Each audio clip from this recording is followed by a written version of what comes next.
Back with us now, National Border Patrol Council Vice President. He's Art Del Cueto.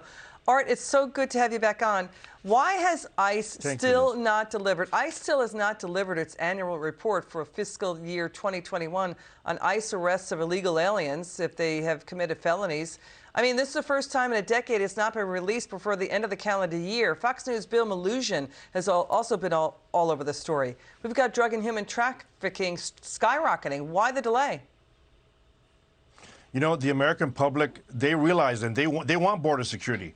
I think they're sitting there at home watching the news, seeing the amount of crime that's gone up in the United States, seeing the amount of drugs that are going up. And right now, they're waiting for the White House to allow ICE to release that. And it's not going to be good. It's going to show that the numbers are astronomically high, and the American public are going to be fed up with it. And I think that's what it is. They don't want to release the numbers. It doesn't fit their agenda right now. It's going to show that the border is truly out of control under this current administration. And deportations dropping? Is that what you think the estimates will be? Well, I mean, at the end of the day, the deportations are one thing, and you've done a fantastic job on this show of explaining to people the difference. You have the deportations, you have the apprehensions, and then, of course, you got the gotaways, right? Something that, you know, that I've always liked to speak about. But that's part of the problem. When they look at all the numbers and people start paying attention to every single statistic, they're going to show this administration truly doesn't know what they're doing when it comes to securing our nation's borders. And it's going to have effects in the future. It's obviously showing already now with the amount of crime in our streets. Every time you turn on any type of news, you see the amount of fentanyl that's being, you know, detained, people that are dying from fentanyl. It's all a direct effect of lack of border security. You know, the Arizona Attorney General, Mark Brnovich, issued a legal opinion. He says the border crisis is an invasion under the U.S. Constitution. He's saying that will give the states power to take more measures to defend themselves. He says the definition of invasion contained in the U.S. Constitution, not limited to hostile foreign actors or states. It could, include hostile non-state actors. So that's really interesting, too. You point out, you know, there's a $1 trillion estimate cost, according to this new bipartisan congressional report, of the fentanyl synthetic opioid crisis crossing the border. You may be in this. I hope you're in the SOT montage. We've been covering this for a long time. And you've been so good, Art, to break down and explain what's happening. Watch this.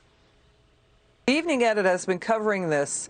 We've been full on practically every night covering the border for 6 years. You know, fentanyl now the leading cause of death in Americans aged 18 to 45.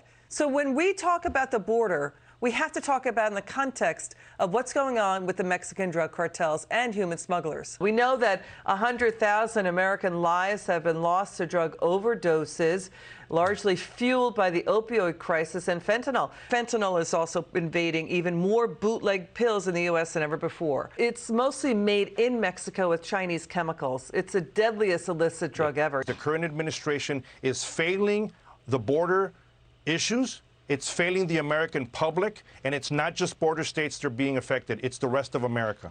There you go, Art. There you were. You rounded that out. So your take on that, what you just heard.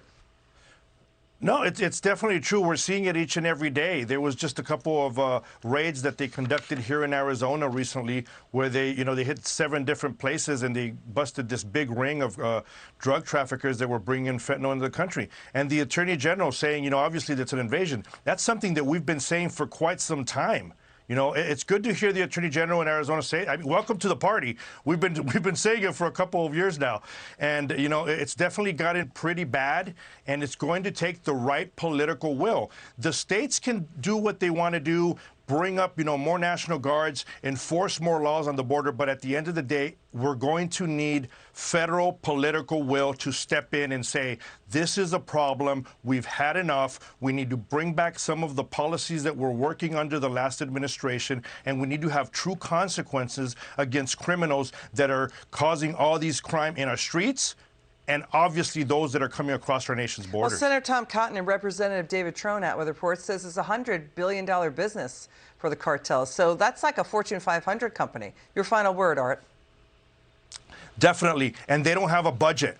They work without a budget, and they do not care about the American public. We need the right political will. We need to start securing our nation's borders and take it serious. Art Del Cueto, thanks for your service to our country.